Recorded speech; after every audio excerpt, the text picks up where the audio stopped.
All right, I've got Marcelo Calbucci in the Fireside PM podcast. We both were in the Seattle startup environment many years ago when I was a founder back there in like 2012 to 16. And I always found your writings and discussions to be thought provoking. And I'm not surprised that you're now in writing a book and you're still active and leading a lot of important thinking for companies that are doing important things. So welcome to the show, and how are you doing today? I'm good. Thanks for having me, Tom. So tell us, first of all, a little bit about your background. Like, I know you've got a great book out around the PRFAQ framework, and I'm excited to kind of dig into that. You weren't born writing that, using that approach. Tell us a little bit about what it was like, in terms of your journey. Yeah, for sure. I moved to the US to work for Microsoft. I spent 7 years at Microsoft. I had a great experience there. Most of my time there was building Bing, the search engine. Even before it was called Bing, for the old timers, it was called MSN Search in the beginning. Then I decided to leave Microsoft to be a founder, entrepreneur, and I spent 18 years doing that. I founded several startups in Seattle and in London. I spent 3 years in London as well. I work at startup studios. And in a couple of years ago, I joined Amazon to run a new team there.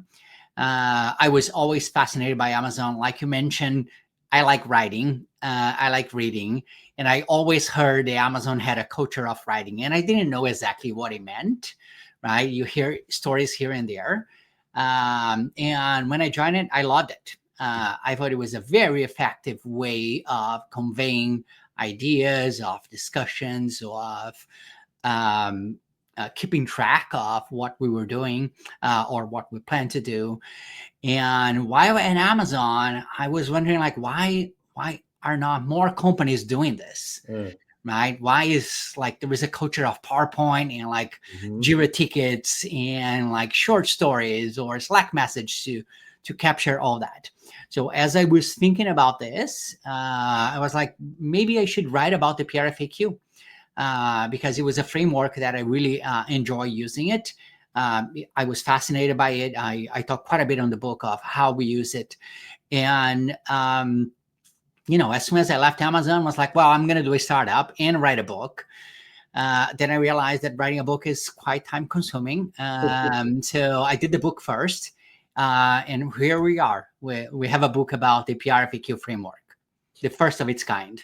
Yeah, I'm shocked that there hasn't been a book about it already. So thank you for filling in that gap. Why do you think there hasn't been a book written about it? Because it seems like a format and an approach that a lot of tech companies and PMs are embracing and finding a lot of value around. Why do you think nobody's written about it exclusively before? Yeah, I asked that question several times, and I asked other people about it as well. I think if you look at OKRs, for example, objective and key results, right? They've been used at Google and Intel and other companies for many, many years before even the first book came out, right? I would say one of the first books of OKR probably is like 2016. Or so, and like Google had been using since the 2000s, the early 2000s, or even before that. Yeah. So I think PRFAQ is going through a similar journey. More and more people are hearing about it. More people are leaving Amazon and start to using their new roles. So I don't think my book is going to be unique. I think it's probably the first one, but there are going to be more out there. Now, you mentioned you were on MSN Search.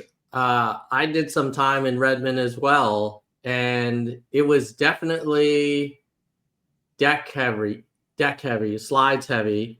Occasionally, there would be these long, like the book of Wave 10 or whatever, like these huge, thick documents that we'd write.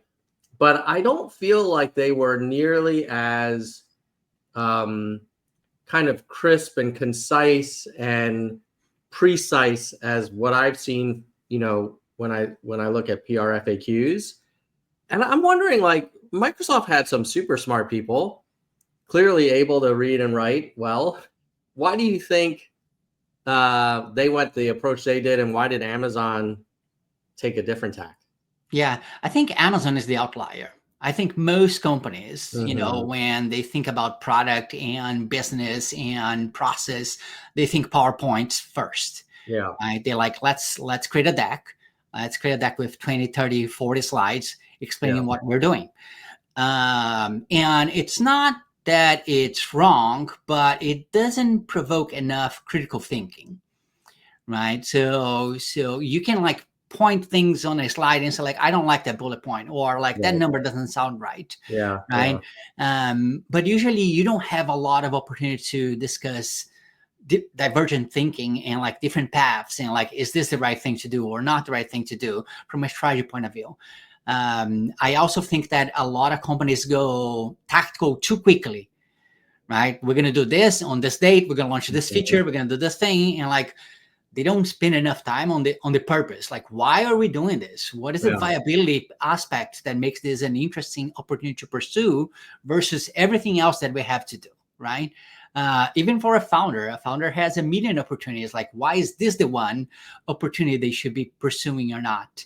And sometimes they jump right into, this is how it's going to work, right? Here's the feature, but not enough time on that vision strategy discussion. Yeah, the founder example is an interesting one. Like, I was literally this morning just reading through a ton of pitch decks for, angel investments. And I don't remember a time when a founder has sent me a PRFAQ. Maybe they don't think investors will respond positively to it, but frankly, I think a well-written 3-page PRFAQ or something would be way more helpful to me to really understand the business, because the pitch decks, they feel like you're watching like a commercial. Like, Yeah. it's all great, everything's amazing, like such a huge market, blah blah blah. And but I haven't seen that in your startup kind of activities. Have you seen founders use it with investors, or mainly is it for internal kind of planning, or like, how does it work for a 0 to 1 environment? Yeah, so I talk with a bunch of investors and a bunch of founders about this as well. I would say there's a few founders who did write a PRFAQ, right? Mm-hmm. But at the time of presenting to an investor, they converted into a presentation, a PowerPoint. Mm-hmm. That is more common. I also heard from a few folks who try to talk with investors and present a PRFAQ. And sometimes work, sometimes it didn't work. I do think that there is a re-education component here that might take some time, both for founders to learn how to create one and use it, and for the people on the receiving end to learn how to read it, Yeah. right? So it's not just like, how do you read a regular document? You have a specific lens that you have to put on when reading a PRFAQ to make the most value out of this process. Yeah, that's a great point around the skill, not just for writing, but for consuming them. I remember in 16, when I come back to Google, and I thought, oh, like, I want to try this PRFAQ format because I really find that it helps us focus on the customers more. Yeah. And I shared it with some colleagues, and it was like I was speaking Greek to them. They're like, "Oh, why Yes. are you writing a press release? Like, that's what our PR team does." And I'm like, "No, no, no. This is just like a framework to how to think about, what we would say when we launch the thing, so that we can kind of focus on the users." But it would require a cultural shift for an organization to adopt it, versus like, an individual trying to bring this into an existing org. have you seen like best practices, or like how, if a company decides that they want to give it a shot, like what are some of the key things that they should think about aside from saying, hey, go read Marcelo's book? And Yeah. So I talk about this in the book as well, right? So I divide the book in several parts. One is like, what is the PRFAQ document? What is this thing? What is the structure? Like, how do you write the content and the style so the document is valuable? The goal is to minimize ambiguity, make it very clear, easy for people to understand, not to sell anything. Like, it's not a pitch document, right? Yes. It's a debate document. Then I talk about a method, how you go about creating one.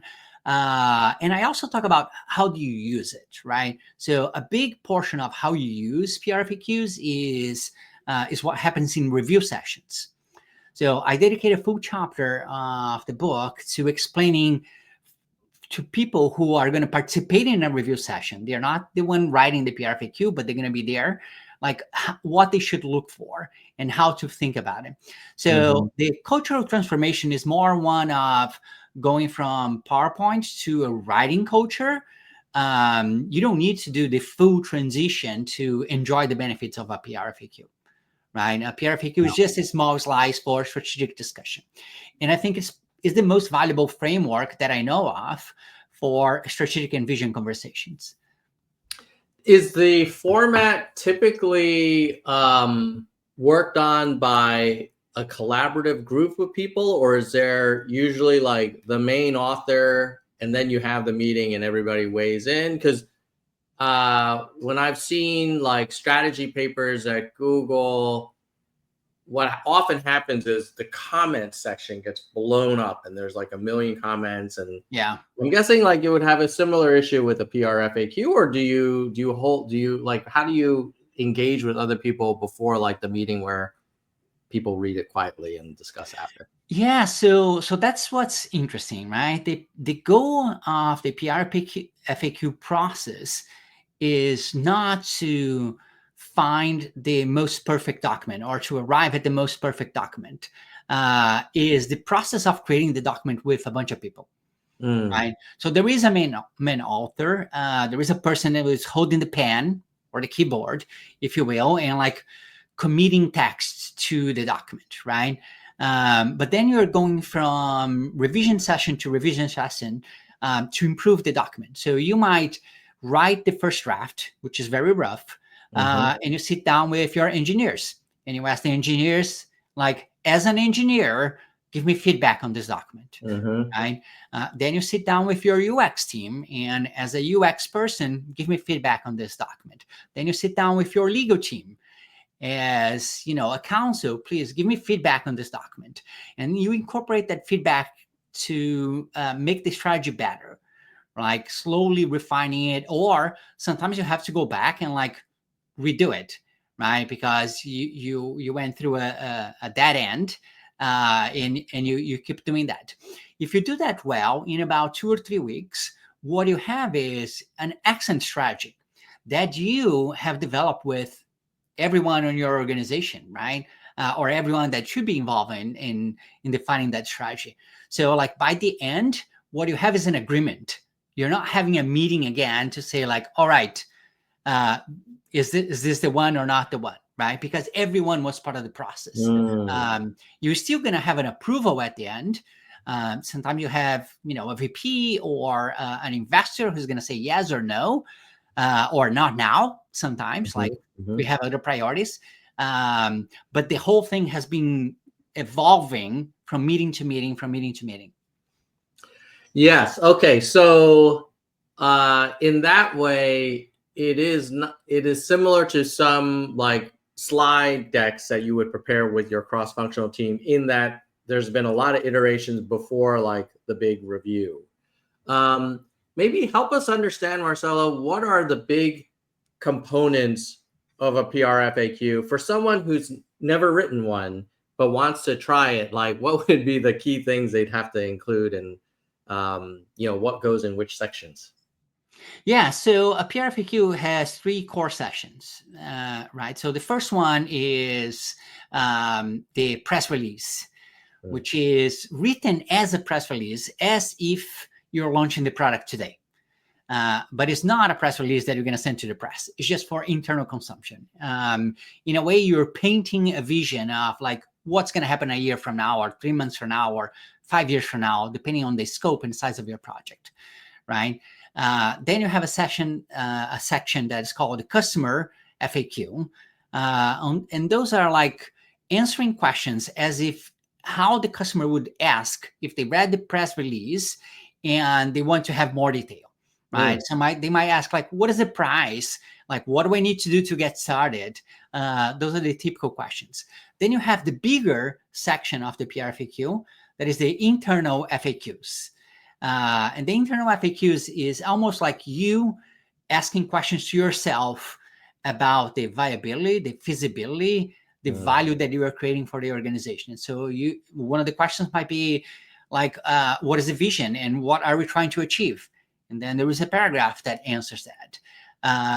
How much do we need, or like what resources do we need to execute this? And there is a paragraph about that. And it might talk about the competition. It might talk about what's available in the market. Might talk about the problems the customer has. It definitely talks about the problems that the customer has and the needs that they have right now and how we're going to address it. So those are the 3 sections of PRFAQ.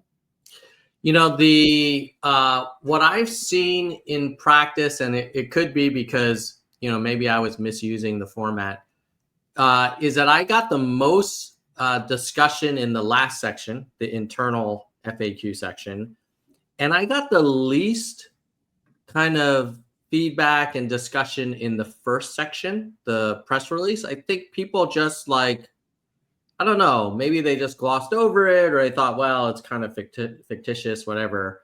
But my sense is like, there's a reason why that was part of the framework. And it's a profound kind of value for the process.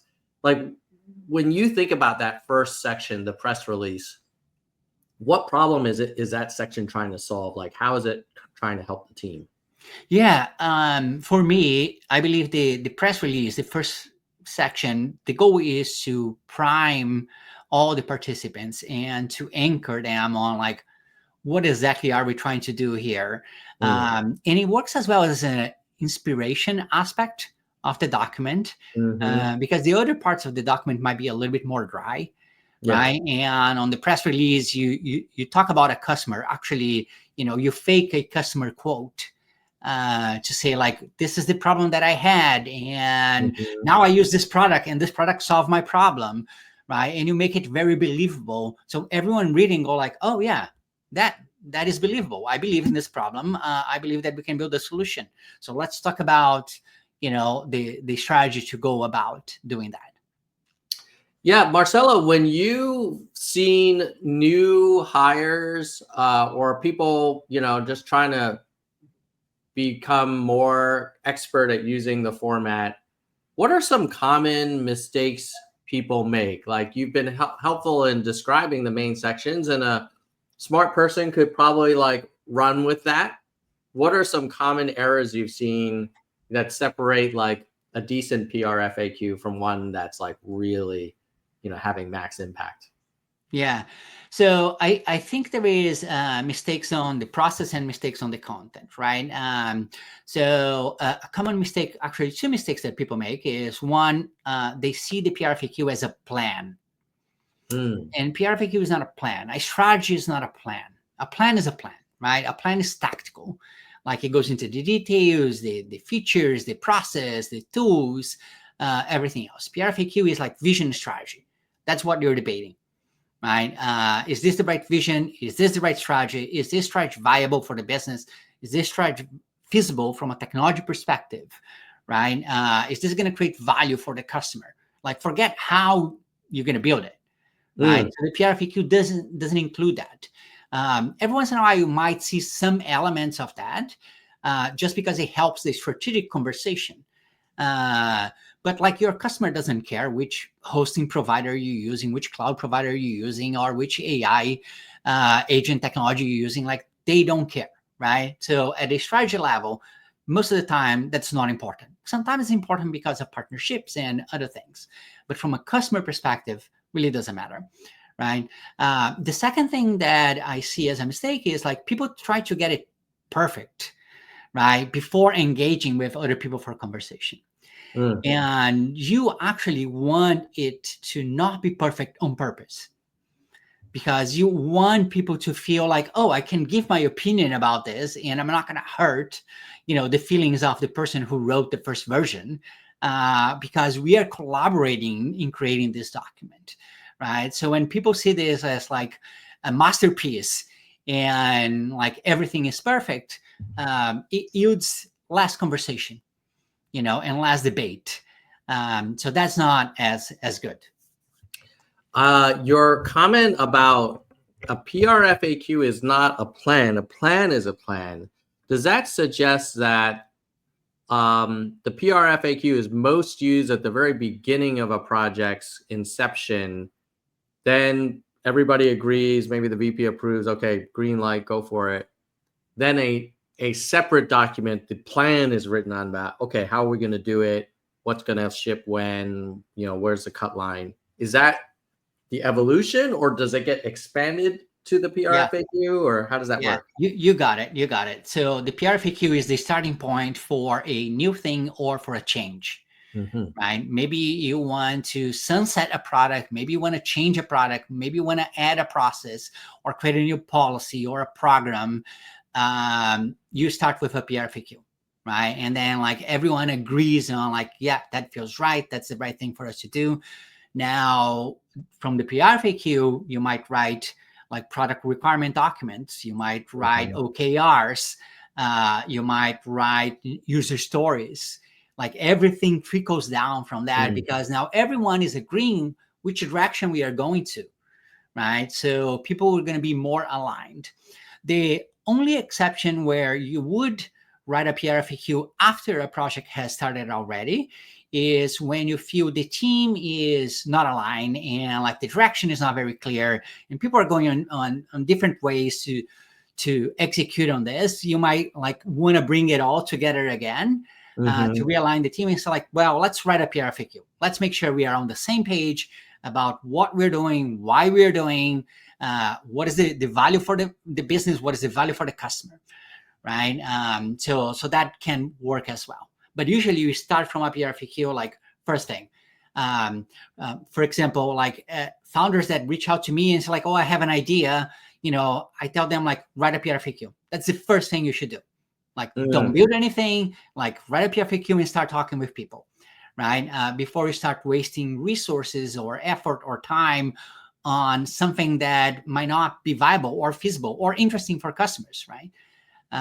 And what a PRFAQ does is like it asks you, it's kind of funny to say like this, but the document asks you certain questions that if you're like, oh, I don't know that, I should probably go research, and then you come back and you incorporate that in the document. And sometimes you use other people to help you figure stuff out.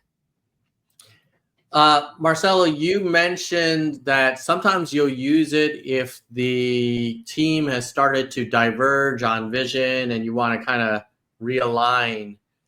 What's the best way to converge again if there are really warring camps within an org, and camp A believes that this initiative should be about something, and there's camp B and C?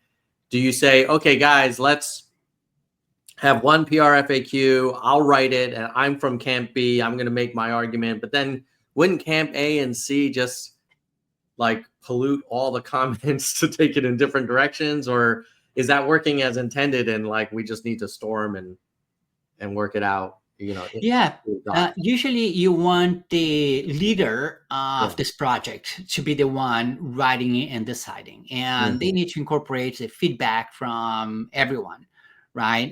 And when there are like heavy disputes, they need to talk it out and like agree on it. And sometimes often the dispute are tactical, not necessarily strategical. So like, as long as we agree that this is the problem that the customer has, and this is how we're going to solve it, like the other stuff, the tactical stuff doesn't need to be, agreed upon on a PRFAQ.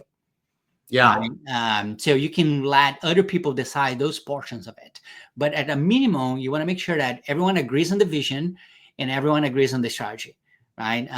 Not only agrees, but like collaborate to arrive at a vision and a strategy that makes sense and aligns everyone.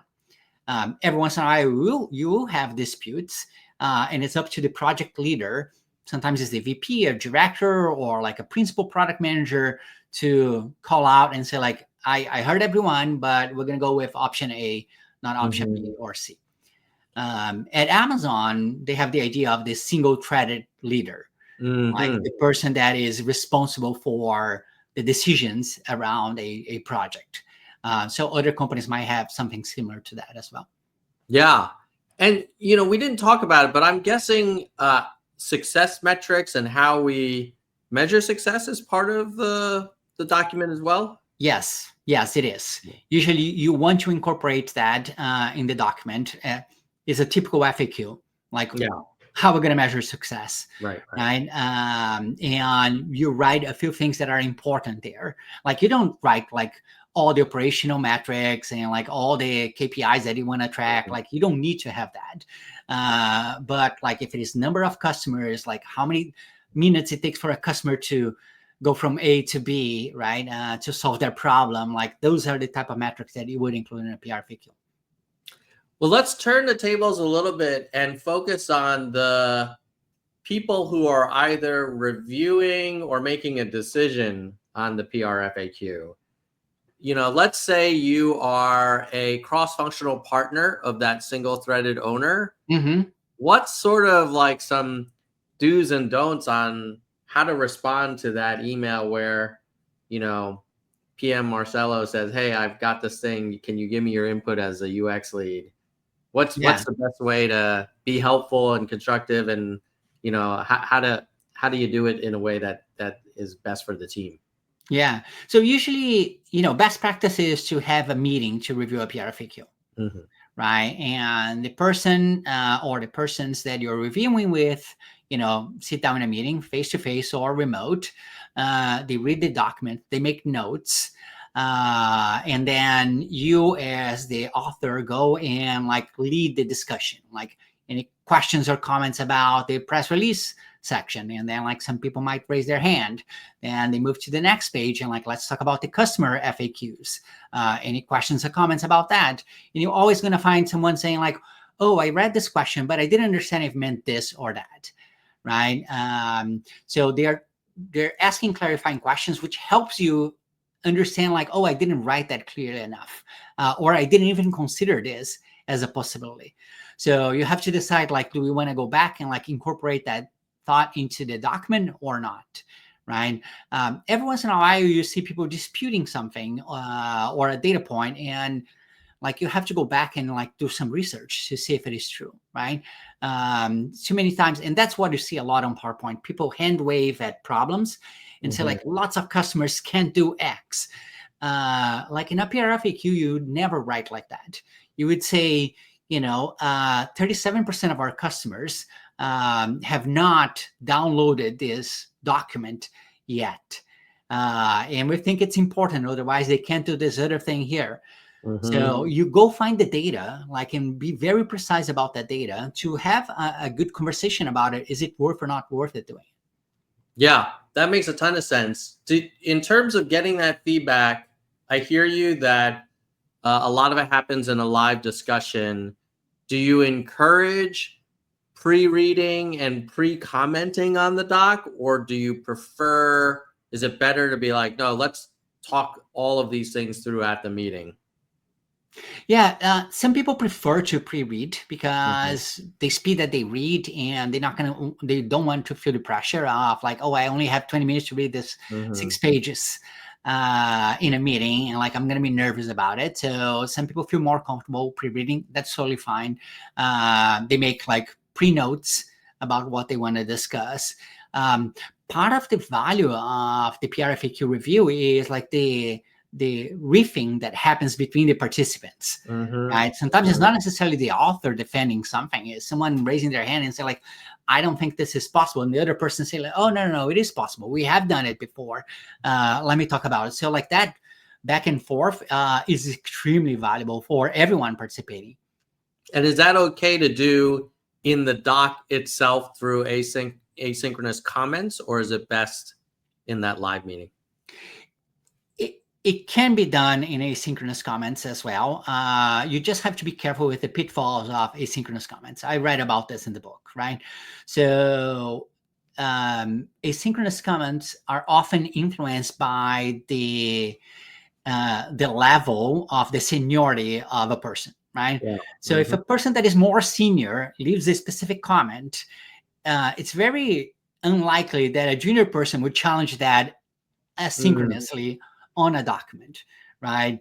Even on the review meeting, particularly at Amazon, but I also recommend as well, like you should let the most senior people speak last.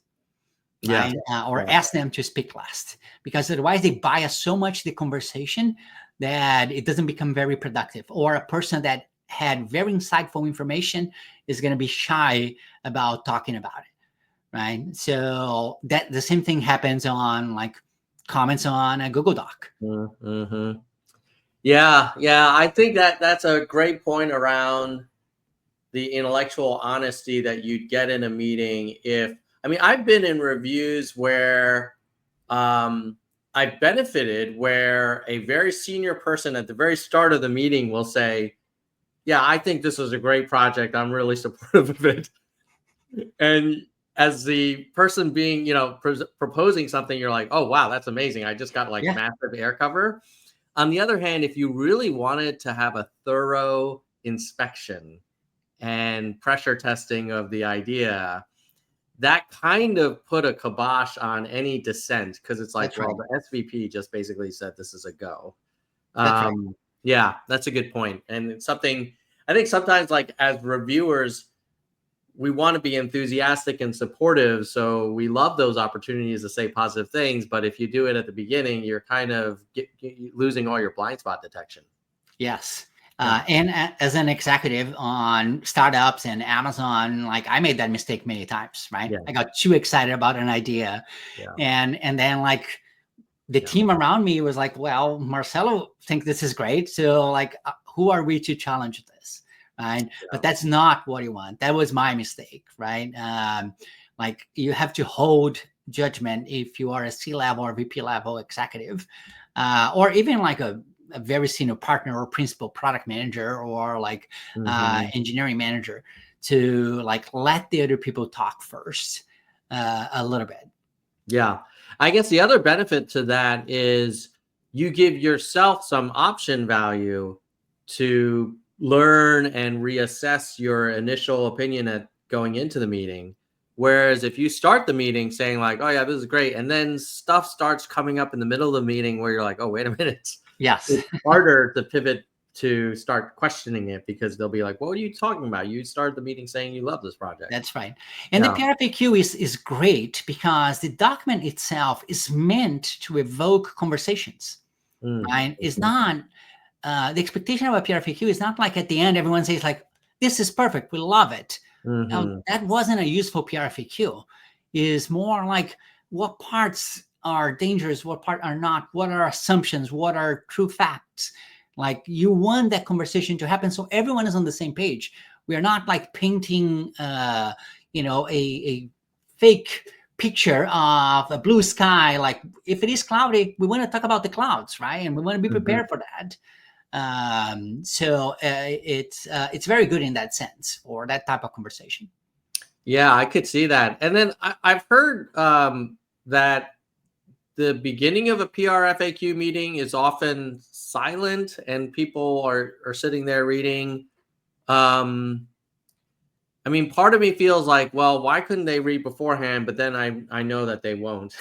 Yes. So is that basically the reason? Like you don't want to spend the time catching everyone up. Just take the 20-minute tax, get them to read it there, and then at least you have some level set.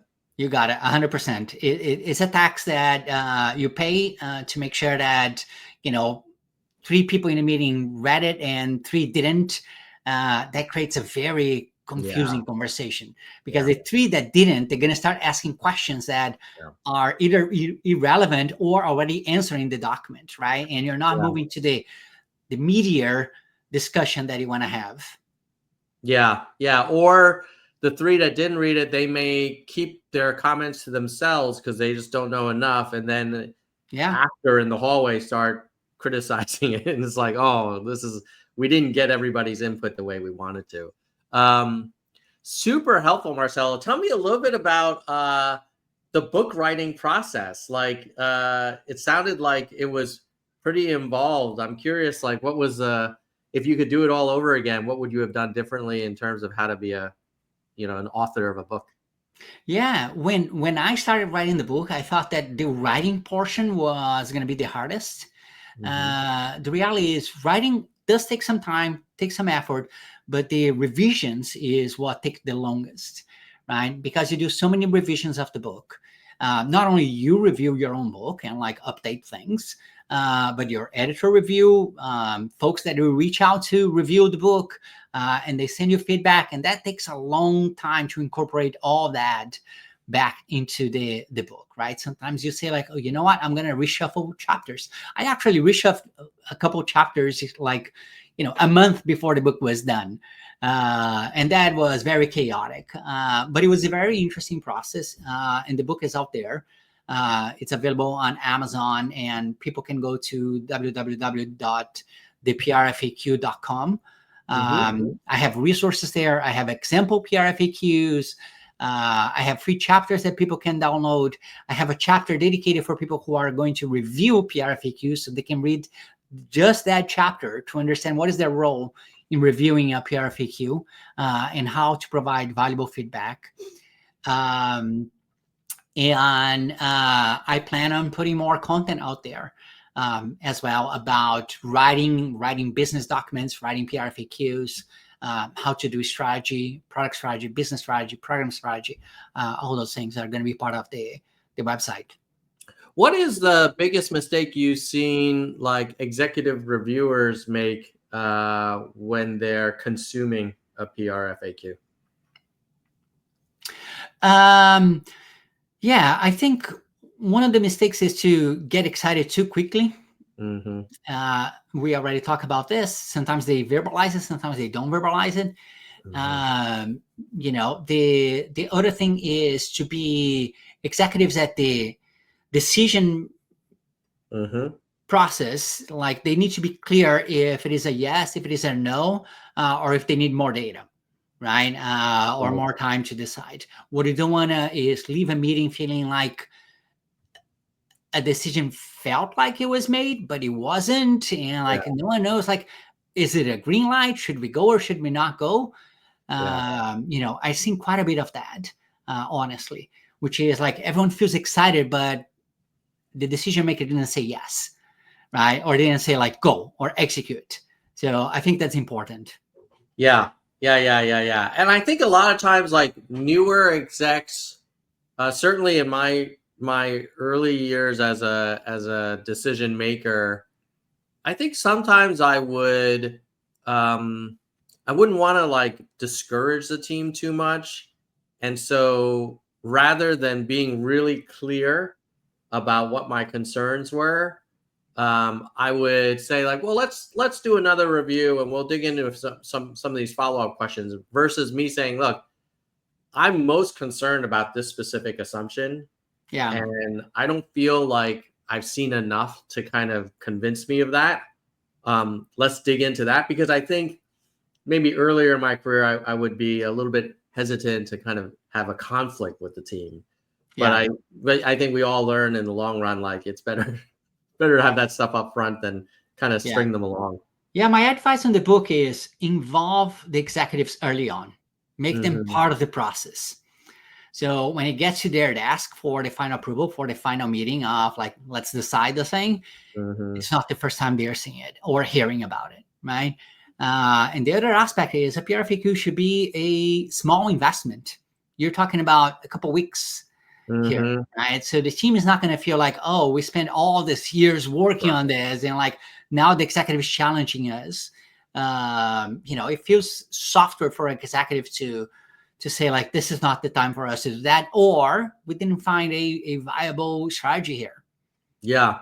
And that underscores your earlier point about decoupling the strategy and the why that it sounds like is really contained in the PRFAQ from the execution plan. Yes. So that if you focus on the strategy and the why, they're not going to spend, months building out some detailed plan. Yeah. And it's a little bit less high stakes if you're a reviewer to raise issues because they haven't kind of put all this sunk cost into it. Really helpful. Maybe last thing for you, Marcelo, is tell us a little bit about how the book is structured and how people should consume it. Is it when you need help, you go to the right section? Is it meant to be read front to back? Like, how did you think about how the book as a product would be consumed? Yeah, I did wrote the book in a linear fashion, right? So people can read it like front to back. But there's several sections of the book that have chapters with very particular checklist of things, right? I use the book all the time. Like I'm writing PRFAQs all the time for my own projects and new ideas that I have. And like I go to the book and it's like, oh, let me see like example FAQs that I could include about this topic, or let me see, a specific thing about writing that is a recommendation that I make on the book, or like words that to avoid and words to use. So like you can reference it as well after you read it. Love it. And then is there's no audio version? Is that in the works, or do you think this thing is best read as a text? Yeah, I'm considering audio version. It's hard to do it as an author. It takes a lot of effort to put an audio version together, and it's quite costly as well. But probably going to have one in 6 months or so. Did you write a PRFAQ for the book project itself? I did. I did write a PRFAQ for the book itself. It wasn't a good one, but it helped me understand like what was important for my customer, which are like the founders and product managers that are going to be reading this book, right? So they're the customers. I have a solution for a specific problem that they have, which is like building things without strategy. And so I put the focus on that. I love it. Maybe last question for you is, I would imagine if people try to translate the PRFAQ format into slides, I feel like we would lose some of the precision and, kind of transparency that you get in prose versus like bullet points on a slide. Is that fair? Or have you seen people kind of translate it over into the more common PowerPoint format? Yeah. So one of the things that PRFAQ does for you as the author or the person creating the PRFAQ is helps you articulate the story much better. So if you think about slides just as a visual aid, right, on the background, but you are the one delivering the story, the PRFAQ is going to help you develop the skills to tell the story of like why you're doing this, what you're doing, like how you're doing it. So there is value there as well to go from a PRFAQ to a slide, right? The problem starts when the slide is the starting point, right? Because then you can't really talk deeply or clearly or concisely about some of the elements there because you haven't developed that articulation yet. Yeah. No, that order of operations makes a ton of sense. Anything that I didn't ask you, Marcelo, that I should have? This has been a fantastic conversation. No, I think we cover most of it. I love it. Well, everybody should check out the book. It's on Amazon, and then you can go to the website for some free resources as well. I'll add them to the description below. And really want to thank you, Marcelo, for taking the time, giving us a little bit of a PRFAQ kind of preview and 101. And people who really want to become masters of it should pick up the book. And I'll certainly be reviewing it with great interest for my own startup activities as well. Yeah. Thank you, Tom. It was great to talk to you, Marcelo. Take care, buddy. Bye. All right. So that was Marcelo. Super smart guy. Definitely has great expertise in this area, as you could tell from our conversation. So check out theprfaq.com, and you can also find it on Amazon. And then in terms of other information for the Fireside PM audience, I am still incubating my Tom's List experiment, which has been super fun. It has morphed a little bit from hey, sign up and join this PM community, and I'll make kind of introductions from time to time. Currently, I'm playing around with a Q&A format where everybody on the list can submit a question to me, and then I pick a few questions, promote it back to the whole list, and then people raise their hand if they have interest in it and experience in that, and then I make the intro. So it's kind of like a little bit of Quora, a little bit of LinkedIn mixed together, but really just focus on PMs in the tech industry. The whole premise of it was, hey, not everybody can afford to hire an executive PM coach, but we all have expertise that we can share, and let's help each other out as a PM community. And so it's a nice way to complement consuming podcasts like Fireside PM or Lenny's stuff or all the other great PM content out there, and turn that into like more one-on-one conversations that are centered around a specific problem or question that you're currently tackling. It's also a great way to give back. I think a lot of us remember our early days in the function, and not having a lot of formal training or hoping that there was a safe space where you could get mentorship and advice. So go check out tomslist.com. If you want to sign up, it's free. And basically you'll get an email from me every few weeks saying, hey, does anybody have a question? And then a few days later, I'll publish a couple of questions that I picked out, and then you can volunteer to answer them and get an intro to the asker. And it's the questioners are anonymous. So some people were asking pretty sensitive stuff, but really hard questions that they're kind of tackling.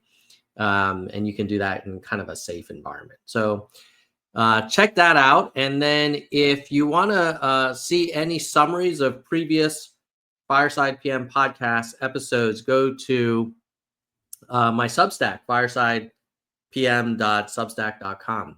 All right. Hope this was useful to you all. Let me know in the comments if you've had any struggles with the PRFAQ format, or if you have any questions. Maybe we can ask Marcelo to answer some follow-up questions below in the comments. And like, share, subscribe, all that good stuff. Let's get back to work.